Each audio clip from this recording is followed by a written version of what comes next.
Apocalypse, chapitre 7. Après cela, je vis 4 anges debout aux 4 coins de la terre. Ils retenaient les 4 vents de la terre afin qu'il ne souffle pas de vent, ni sur la terre, ni sur la mer, ni sur aucun arbre. Et je vis un autre ange qui montait du côté du soleil levant et qui tenait le sceau du Dieu vivant.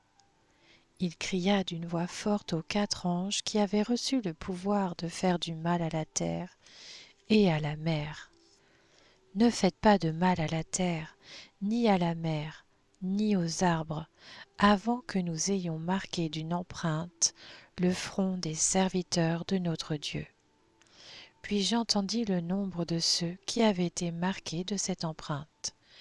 Ils étaient 144 000 de toutes les tribus d'Israël, de la tribu de Juda, 12 000 marqués de cette empreinte, de la tribu de Ruben, 12 000, de la tribu de Gad, 12 000, de la tribu d'Azer, 12 000, de la tribu de Nephtali, 12 000, de la tribu de Manassé, 12 000, de la tribu de Siméon, 12 000, de la tribu de Lévi, 12 000, de la tribu d'Issachar, 12 000, de la tribu de Zabulon, 12 000, de la tribu de Joseph, 12 000, de la tribu de Benjamin, 12 000, tous marqués de cette empreinte.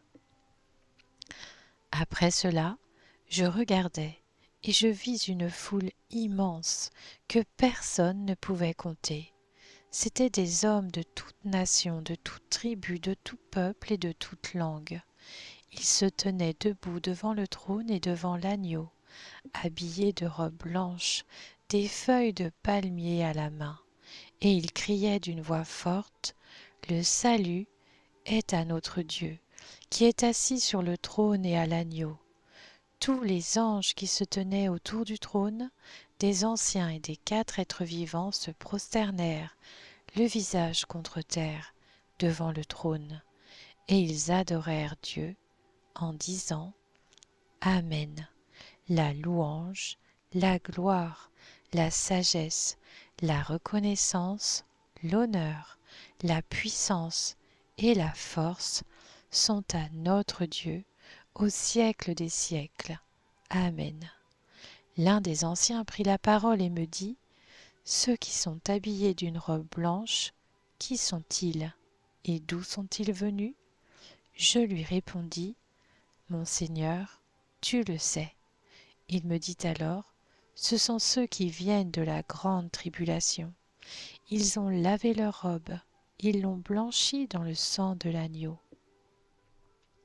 C'est pourquoi ils se tiennent devant le trône de Dieu et le servent jour et nuit dans son temple. Celui qui est assis sur le trône les abritera sous sa tente.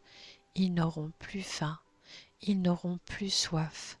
Le soleil ne les frappera plus, ni aucune chaleur brûlante.